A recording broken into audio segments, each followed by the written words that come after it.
Balik po tayo sa mga balita sa bansa. 5 na po ang nasawi sa pagsabog sa isang pagawaan ng paputok sa Lapu-Lapu City sa Cebu.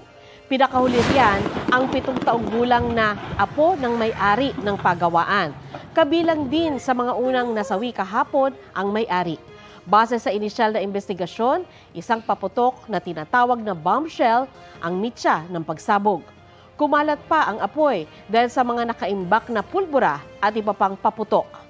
Sa report ng Super Radyo Cebu, 10 bahay ang nadamay. May permit naman ang pagawaan.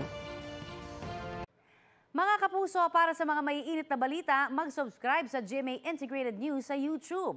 Sa mga kapuso abroad, subaybayan niyo po kami sa GMA Pinoy TV at sa www.gmanews.tv.